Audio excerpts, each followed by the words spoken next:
The new Green Day album Saviors drops very soon, so I figured what better time than now to rank all the Green Day albums from worst to best. This is Green Day Rock Albums Ranked. Hey everybody, it's Nick here with you. Welcome back to the Rock Squad channel. The new Green Day album Saviors drops this week. Everybody has their fingers crossed. It's as good as they hope and lives up to the greatness of some of Green Day's other records. And in Rock Squad tradition, whenever a band puts out a new record, I like to go back and do a Rock Albums Ranked, go back and do the discography, get into the nitty gritty and rank the albums from my least favorite to absolute classic. Just a little disclaimer before we get to the list. I ranked Uno, Dos, and Tre as one album on this list, so that's why there's only 11 tracks. I figured they're all part of the same project, and I did another major video on those records, so I put them all as one album on this list. So there you go. So here we go. Here is my Rock Albums Ranked for Green Day. In at number 11, we have 39 Smooth. You know, I have to admit, I never actually listened to this album in full until now, until I had to do this Rock Albums Ranked. It's better than I thought. It's much like the Blink-182 earlier albums where they have a different drummer. The songwriting is okay, but it's not there yet. There's lots of hooks, but it's not at the level of later albums. And like Blink-182, this reminds me of a lot of high school bands because Green Day were a high school band at the time.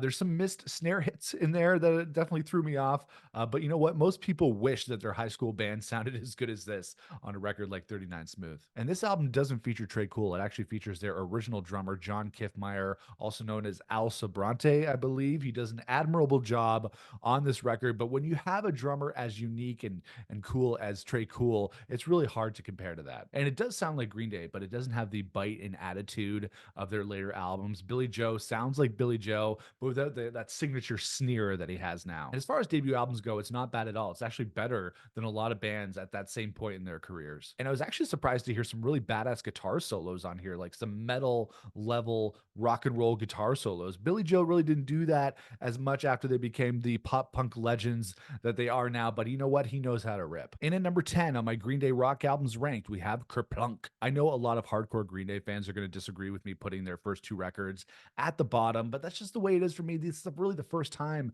that I've listened to these records in full, so they're not going to have the same impression on me as Green Day's later work. But at least for me, Kerplunk is already better than 39 Smooth, simply for the fact that Trey Cool is on drums on this record. He is so unique and he is essential to the sound of Green Day. But despite that, it's still very much a pre-Dookie album. It sounds like Green Day, but not the version that blew our minds in 1994, although you know what? It's getting there. And there are some moments of songwriting greatness on Kerplunk. The songwriting definitely levels up a little bit on this record. Welcome to Paradise, the version on this record, signals the future of the band. That being said, the songwriting on Kerplunk isn't really up to snuff. The songs don't really stand out to me, and they don't really have a lot of individuality. To me, Kerplunk still isn't up to snuff as later Green Day material, but you can hear why the band was special. You can hear why they were signed and why they became the pop punk behemoths that they become. And at number 9, we have 21st Century Breakdown. To me, 21st Century Breakdown is just a retread of American Idiot, and it's not a great one. To me, it sounds like Green Day is just trying to recapture lightning in a bottle, trying to recapture that sound of American Idiot that essentially launched the second phase of their career in the 2000s. And to me, it's just overblown and dramatic. Don't get me wrong, there are some good moments on 21st Century Breakdown. You have songs like Know Your Enemy. I think that's a great single. East Jesus Nowhere, Peacemaker, but the good moments are few and far between. And although it's a decent song, it's a decent track, a song like 21 Guns totally grates on my nerves, and it shows that Green Day is going too far into the kind of like the Broadway-esque side of their sound, that theatrical side of their sound, which has just never really appealed to me after American Idiot. It's just a little bit too grandiose for me. It's taking American Idiot and it's dialing it up to 11, but with lesser results. It's essentially Green Day on autopilot, and I find it a little bit boring, I guess. I know, it's a Green Day record. They should be exciting, but even Green Day can be boring from time to time. In at number 8, we have Father of All. This is the most recent Green Day record before the new one, Saviors. And as Green Day entered the 2020s, it's hard to believe they've been around this long. They did try to do something different with this record. It has a lot of modern songwriting and production, while mostly still maintaining that typical Green Day sound. It just didn't stick with me the way I wanted it to. You know, we had Revolution Radio, which was okay, then going into Father of All, it just felt like we were getting diminishing returns from Green Day over that period. And from the failure of Uno Dos Tre to the relative low-key response to Revolution Radio and Father of All, they didn't really jump out to me. And of course, Father of All was released during the pandemic, so nothing really jumps out from that time. But I feel like the band is a little bit of a need of a kick in the ass, and I'm hoping this new album album Saviors can do that, similar to what American Idiot did for Green Day in the 2000s. Hopefully, this new album Saviors can bring the band back around and reestablish them as one of the major forces in rock. I think they tried to do that on Father of All, but it didn't quite work for me. In at number 7, we have Revolution Radio. After the relative commercial and critical failure of Uno, Dos, and Tre, this was Green Day trying to recapture the magic of the American Idiot days, at least as far as I'm concerned. And I think it was a relative return to form. The band was reestablishing the hooks that they had in their earlier career on their earlier records, had some great melodies. And even though I personally loved Uno, Dos, and Tre, everybody on this channel knows that. I totally understand why they had to kind of go back to the sound that was a little bit more familiar to them, something that was a little bit more modern and not as, I guess, backward looking as Uno, Dos, and Tre. It does have a balance, though. It has more of that political side of Green Day, of American Idiot, and a 21st Century Breakdown, and the more fun pop punk sound of Uno, Dos, and Tre in the early records, and it does a pretty decent job at that. Songs like Bang Bang, the title track, Outlaws, Young Blood are all my favorites from this record. Wasn't a huge hit. There wasn't any huge hits from the record on the radio, so it was a little bit of a middle of the road record for Green Day, even though that it had some decent tracks. In at number 6, we have Nimrod. You know, as good as this album is for me, it was kind of the moment when Green Day started going on autopilot in the late 90s. Don't get me wrong, Nimrod is a super solid album. It was definitely one of my favorite Green Day records when I was in high school. Has a lot of great songs on it. Nice Guys Finished Last, Hitching a Ride, Redundant, Time of Your Life, obviously, but it's the type of album that Green Day could write in their sleep and really doesn't stand out after the hits that were Dookie and Insomniac. But obviously, like I said, it has Time of Your Life on it, which was a huge single for Green Day at the time. It opened up a whole new world for the band, and it's something that they would explore for years to come. It allowed them to expand their sound on subsequent records. They didn't have to do just the pop punk thing. They really could expand their sound, and that's something that they started to do from Nimrod onwards. It still stands out as being one of those essential Green Day albums from my youth. It just, after listening to it for this Rock Albums Ranked, it just doesn't stand out to me as much now. And it would take some time for Green Day to get their second wind with American Idiot. I still think that Nimrod is a great record. It just felt like Green Day were spinning their wheels a little bit at the time. In at number 5 on my Green Day Rock Albums Ranked, we have Warning. I remember the days of Warning very well. I remember its release. I remember the tour. I saw them live in Toronto at the Warehouse on that tour, and it was one of the sweatiest and crazy shows that I've ever been to. Yeah, the mosh pit was insane. I don't really know how I survived. It's less distortion. It's almost a little bit more of a folky sound on Warning, which is in contrast to Dookie, Insomniac, Nimrod, which were all balls to the wall pop punk. And I think this album dips a little bit slightly in sound. I think they took the lessons from a big song like Time of Your Life, which was such a huge single for them, and their pop punk sound, and found a little bit more of a middle ground in there, because I think a lot of fans latched on to that acoustic sound of Time of Your Life. Maybe the band didn't want to fully do an acoustic album or something like that. They're not the Foo Fighters or anything like that. They didn't want to do a full acoustic album, but the band latched on to that sound and tried to find a middle ground for fans to like. And I think there are varying results on Warning, even though it's mostly a solid record. I love Minority. I love Warning. Blood, Sex, and Booze is a great song as well. But the rest of the album is so-so. It feels like there's quite a bit of filler on this record. And although they didn't spin their wheels as much as they did on albums like Nimrod, they still needed a little bit of a kick in the pants, and that was to come on the next record after Warning. And at number 4 on my Green Day Rock Albums Ranked, we have Insomniac. Insomniac was a weird record for Green Day, following on the heels of the massively successful Dookie. It really just continues the vibe of Dookie. It doesn't really do anything super different from that. The band is just doing what they do best, and that's being a great 90s pop punk band, and it's still a great record as far as I'm concerned. You had songs like Geek Stink Breath, Brain Stew, Jaded, Walking Contradiction. They may not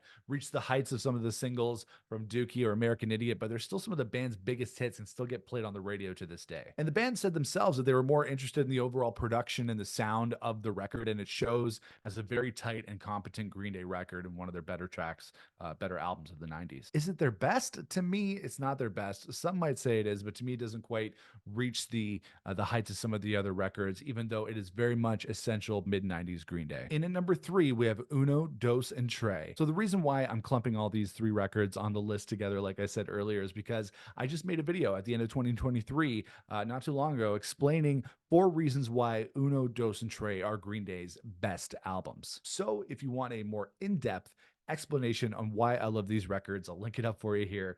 head over there and check it out. But to sum it up, if you're too lazy to watch the other video, I love these albums because they're Green Day at their most fun, their catchiest, and their most confident. What can I say? I love ambitious album projects, double albums, triple albums, quadruple albums. I love that kind of shit. And after the grandiosity of an album like 21st Century Breakdown, these albums were a welcome come down from the more political Broadway style of Green Day, from the stuff they were doing for like a half decade. And these albums are just fun. I love re-listening to them. They're catchy and they're simple, and they don't get the love that other Green Day albums do. Anyways, again, you can check out the full video about why I love Uno, Dos, and Tre here, and feel free to disagree with me, which I know you will. In at number 2 on my Green Day rock albums ranked, we have American Idiot. For a lot of fans of Green Day, American Idiot is the pinnacle of Green Day's sound and the start of their mid-2000s resurgence after Warning underperformed. And you can't deny the songs on this record from front to back. It's absolutely solid. Its songwriting is top-notch. It features some of Green Day's biggest and best hooks. You got the big singles. You got the title track, obviously, American Idiot. You got Holiday, Boulevard of Broken Dreams, Wake Me Up When September Ends. This is Green Day at their catchiest and their most radio-friendly. Then you have epic tracks like Jesus of Suburbia and all of its 9+ minute glory. It's literally the perfect song split up into multiple parts. Like, to me, this is the height of Billy Joe's songwriting and something that he's really never been able to replicate since. Yeah, there's so much lyrical and musical power in there. I love the album tracks on here as well. Extraordinary Girl, What's Her Name, Are We the Waiting, Give Me Novocaine. There's really not a bad track in there. The only thing I would say about American Idiot is that the subject matter kind of dates the album. It made sense when George W. Bush was president, but 20 years later, it's kind of hard to relate to the lyrics. They're so specific to that time and place. If you separate it from the lyrical content, it's still one of their best. With the lyrical content, it's a little bit dated, but it's still one of Green Day's finest works. And in at number 1 on my rock albums ranked for Green Day, we have Dookie. This is the one, this is the blueprint, or the green print that all Green Day albums since have followed and been measured up against. When you come down to it, it's hard to argue with Dookie as the band's best album, from the singles like Longview, Welcome to Paradise, Basket Case, She, When I Come Around. The impact that this album had on rock in the 90s cannot be understated. It's just Green Day at their pop punk best. All the hooks are in there, the performances, all the work that they did leading up to it on the first couple of records came to fruition on Dookie. I also have a lot of great memories from when this record came out. I was 11 years old in 1994. I remember that was when I was really starting to get into music. I was listening to the radio a lot. I was becoming a bigger music fan. And I remember these songs playing nonstop on the radio. I guess it just, for me, it reminds me of a simpler time. Like most fans, it makes me incredibly nostalgic. And really, a lot of Green Day fans have waited for years for Green Day to kind of recapture the magic of Dookie. They got close on the albums directly after it, Nimrod and Insomniac, but unfortunately, as time goes on, the band gets further away from this sound. And that's okay. The band has evolved past the Dookie sound. Totally cool, but this will always be the most Green Day of Green Day records, and rightfully so. So that is it, guys. That is my rock albums ranked for Green Day. The new album Saviors comes out this week. We'll see where that ranks on the rock albums ranked for all of Green Day albums. Hopefully it ranks high. We want the album to be good. If you found some value in this video, if you like this video, make sure to toss us a like. We'd appreciate that. If you like what we're doing here on the Rock Squad channel, make sure to smash that subscribe button so you don't miss out on future videos. If you want to follow us on social media, you can do so on Instagram, on TikTok, at Rock Squad Pod. And we'll see you guys again for another Rock Squad video here on the channel. Until then, rock on, everybody.